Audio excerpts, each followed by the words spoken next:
A couple weeks ago, RedLine made a video that was talking about the idea of scapegoating and the sacrifice of Jesus Christ. Now, I think that you have to watch this video if you are an atheist.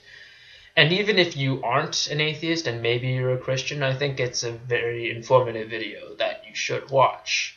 Definitely subscribe to this individual if you haven't already. Now, here are my 2 cents with the fundamental flaws in probably one of the most important parts of Christianity. 1. Who said we needed this sacrifice to begin with? God? Jesus? Well, somehow they can speak on behalf of all humanity because they are omniscient, right? Well, how would they know they are omniscient? Do they just know that they know what's best for mankind? Or are they just assuming they know what's best for mankind? In the Bible, we, humanity, are painted as evil, inherently so. We are corrupt, damned to the punishment of hell, unless we accept the sacrifice of Jesus Christ. Now, how are we evil? Why are we evil? This is not clearly explained. However, some Christians might point to the fact that we are evil because of what our ancestors did thousands, maybe millions of years ago. Why is it fair that I have to be held accountable for the sins of someone else? If anything, I shouldn't even need this sacrifice, and yet it is given to me, not by choice, because we need it. And who says we needed it? Well, God himself, to save us from, what else? The punishment that God himself created. So the question that must be asked is, why would a supposedly omniscient and omnibenevolent God not see this coming? Why would this God insist instead on making this sacrifice for us to save us from the punishment he himself created for the way that we are made by him? The answer is, I don't see any logical reason that this God would do such a thing. Perhaps this sacrifice and all this plan is outside of my ability to understand, and perhaps even outside of everyone's ability to understand. To which I respond, then why would God make it so apparently clear that he wants us to worship him, and he makes it so apparently clear what he wants in so many different areas, except he has to be all cryptic and I work in mysterious ways when we ask him about the finer details of his brilliant plan? The second problem I have with this idea of the sacrifice of Jesus Christ is that it's not even a sacrifice. You consider the fact that Jesus was resurrected a couple days later, right? And consider the fact that Jesus technically is God, or at least the incarnation of God, and therefore is practically immortal. You have to wonder, how would a few days' suffering of maybe being persecuted for like a weekend compare to the suffering of humanity today that we have to endure on a daily basis?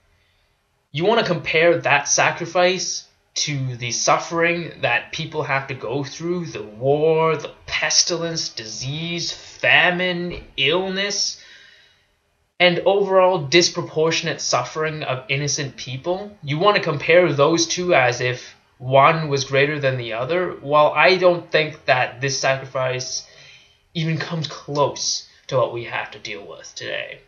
We're talking about children who have to endure disease and hunger.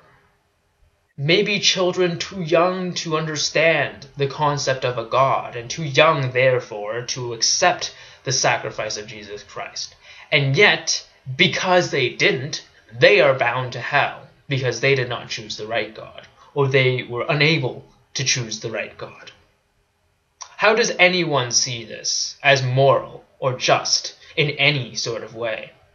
For my final point, I appeal to basic human morality, that I'm assuming this is the only path that God could take in order for us to be saved from eternal hell, because apparently his powers of omniscience and omnipresence and omnibenevolence and omnipotence somehow fall short when they want to.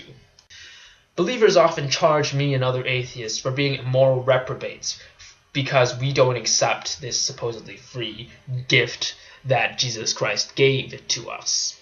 Well, I think the most immoral have to be the believers.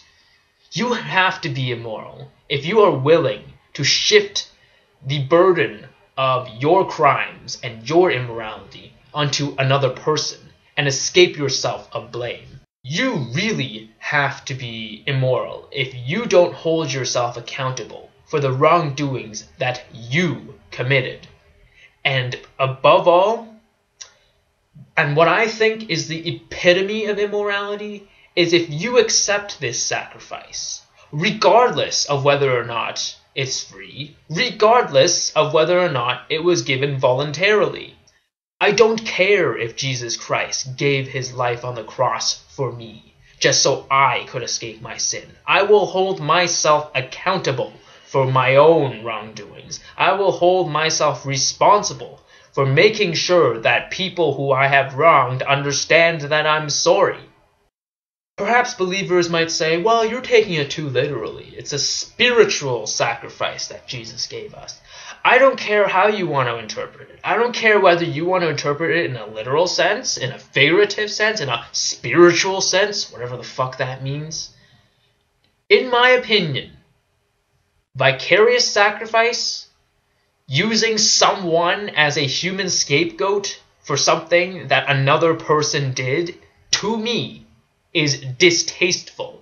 And anyone who accepts this concept willingly, knowingly, and proudly, to me, is immoral. May the truth always be heard.